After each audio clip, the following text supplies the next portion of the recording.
Good evening, ladies and gentlemen, boys and girls.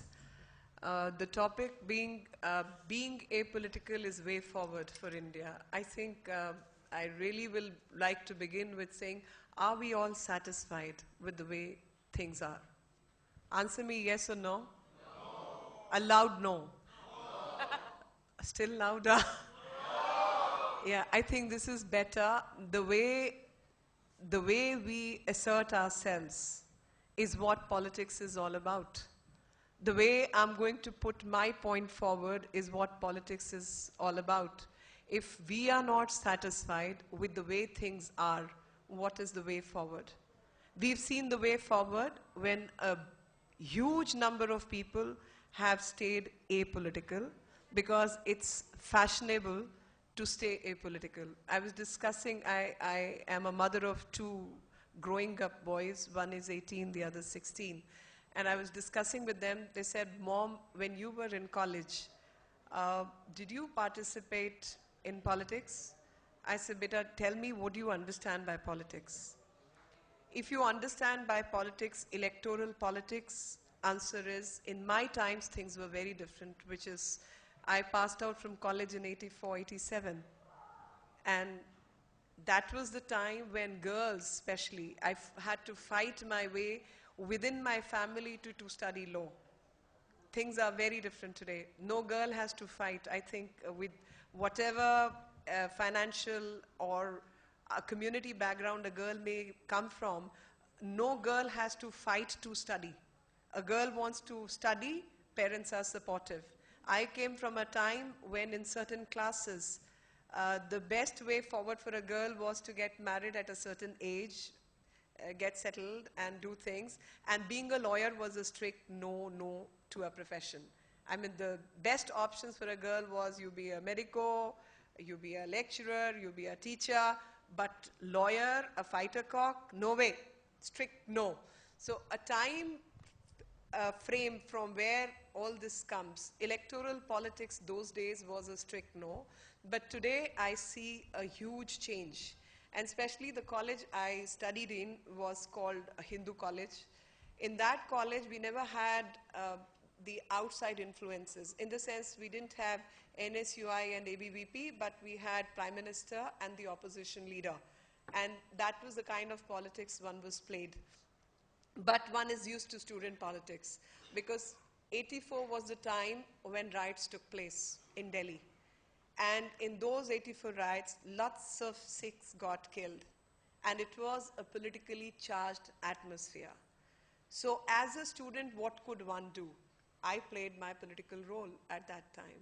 And the political role was to generate funds, to get newspapers, sell them, get the money, organize students, get clothes, get food, go to those bastis, go to those places where people had been killed, go and approach those families, fill up their forms, and do whatever needful was supposed to be done. So politics, when we talk about, is not necessarily politics of parties, but politics is change in society. When we move in, I mean, like I moved in Bombay today after good 3-4 months, and every time there has been a flying visit. I come in the morning, go back in the evening. So really not much time spent. But today when I came in, I was discussing the growth of the city itself.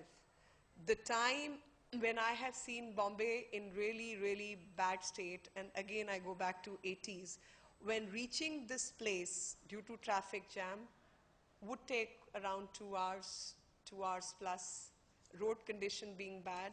On one side, you have multi-storied buildings. On the other side, you have slums.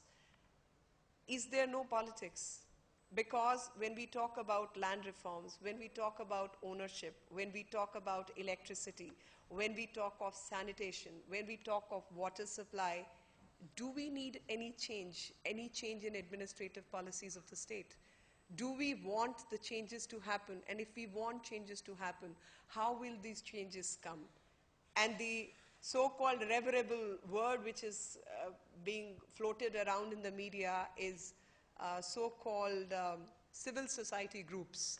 And I have my own take on this so-called civil society groups. I think civil society groups can deliver nothing. If you really want delivery systems to work, the civil society groups have to convert themselves into political lobbying groups. And the civil society is a misnomer because there are, within the word of civil society, there are people who are citizens of this country and non-citizens of this country. Why I'm using this word, anybody in Bombay or Mumbai is a citizen in a normal parlance. But to me, it is not so. To me, a citizen is somebody who exercises the right to vote. In Mumbai, there are populations, and every member of that population is not a citizen. As long as a citizen does not exercise the right to vote, a person cannot claim himself to be a citizen. So any change which we want to make, the change has to start from voting patterns. Change has to start from administrative changes. Change has to start, as a gentleman before me spoke, what is the goal? If the goal is to have a prosper India, if the goal is to have good governance, if the goal is to have equal rights for every citizen, are we going to achieve that goal by being apolitical? Answer me. Can we achieve all this by being apolitical? What is the way forward then? I think the debate is over with this very sentence. If the answer is no, that we can't get good governance, if we can't get a prosper India, if I cannot influence what the policies of the state should be, what as a member of a population I am doing? As a member of a population does not serve the purpose of being a citizen. Being a citizen means sharing in sovereignty. Being a citizen means participating in the changes. Being a citizen means be the lawmaker.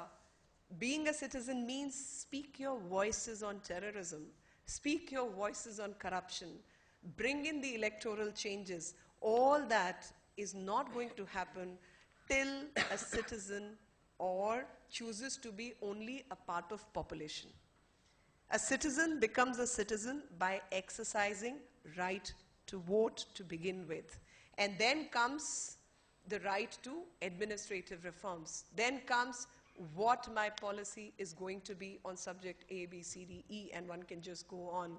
So for that purpose, my request to every member sitting in the hall will be, do you people have your electoral cards with you? To begin with, everyone.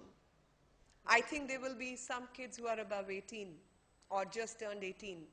Have you people collected your electoral cards? And if you have not, please collect them.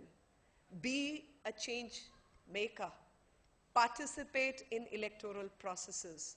And by being member of the civil society, you are being most uncivil towards your own nation. Participate in the processes. Participate in the processes of change, and that is an achievable goal, and achievement that can come only by participation. Be part of sovereignty, because when I talk of democracy, the thought which comes to me is democracy means I, as an ordinary citizen, has a right to decide what my law is going to be.